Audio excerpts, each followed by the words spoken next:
Hi everyone, today I'll be studying Rosenhan 1973 study, which is a part of the Unit for Clinical Psychology Edexcel syllabus. Also, it has everything you need to know for your exam. However, it depends on your exam board.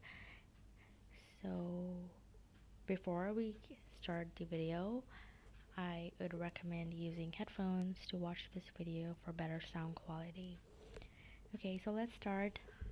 Rosenhan 1973, his aim was to investigate whether sane individuals can be distinguished from the insane. Procedure: it was a field experiment using independent groups design. The independent variable was schizophrenic. Symptoms displayed by pseudo-patients. Dependent variable was diagnostic label assigned. Participant observation. Sample was 8 sane volunteers, 3 women and 5 men. Hospitals: 12 psychiatric institutions across 5 U.S. states varying in quality. Pseudo-patients faked auditory hallucinations, claiming that they feel empty, thud, or hollow. False name and job were given, but personal histories were truthful. All but one were diagnosed with schizophrenia, one with manic depression. Once admitted, they stopped faking symptoms and behaved normally, since their job or role was to observe how the staff or the institutions treated their other patients. Given medication, which they did not take but disposed of secretly, and it turned out that the other patients did the same thing. The findings were none of these pseudo patients were detected by hospital staff. Hospitalization lasted between 7 to 52 days, average 19 days, 35 of 118 actual patients suspected pseudo patients were faking. Normal behaviors were misinterpreted as signs of mental illness. Note taking was labeled as writing behavior. Walking in corridors seen as nervousness. Waiting for lunch early interpreted as an oral accusative syndrome. Medication was rarely mentioned. However, the pseudo patients received 2,100 pills. Minimal interaction with staff. Nurses spent 90% of the time in offices. Average time spent with staff less than 7 minutes per day. When pseudo patients sorry, what's this? Okay. 70% of the time ignored. 23% received eye contact. 2% received verbal responses. Powerlessness and depersonalization were common due to lack of rights, privacy, and engagement in activities. Verbal and physical mistreatment from staff was reported. Okay, here are the evaluation. So here's strength,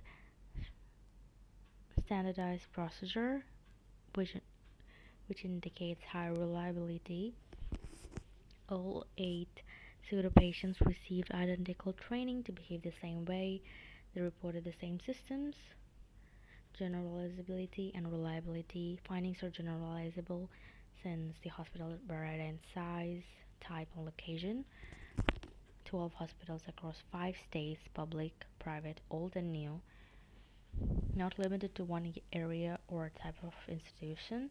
Reliability confirmed. Consistent findings across multiple hospitals. Weaknesses: validity issues, lack of validity because hallucinations are a classic symptom of schizophrenia, making mixed diagnosis unsurprising. In study 2, when hospitals were warned, they overcompensated and wrongly suspected real patients as fake. Okay.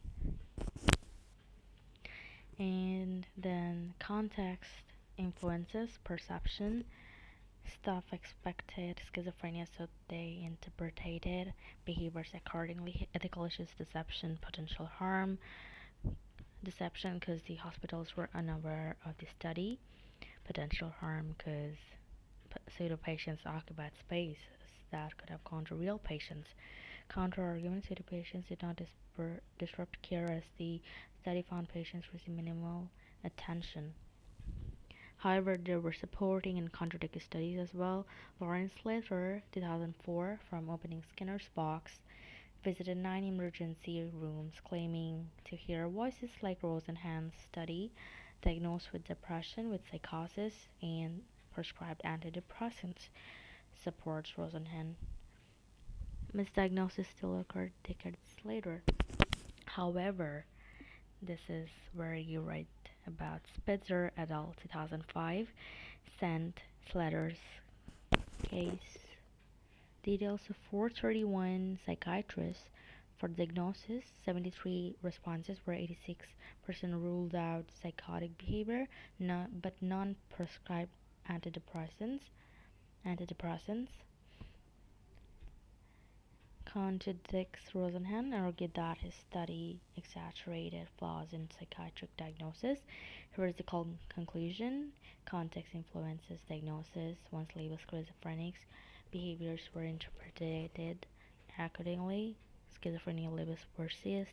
Diagnostic process is unreliable. Stigma of psychiatric labels can create a self-fulfilling prophecy, which means that if you think that you are schizophrenic, or if other people label you as a schizophrenic or a mentally ill person, you start to think that you must be schizophrenic or you must be mentally ill, making the prophecy come true, which is why it's called self-fulfilling prophecy.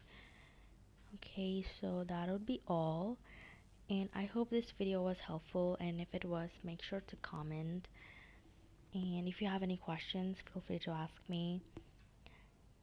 And don't forget to like, share, and subscribe.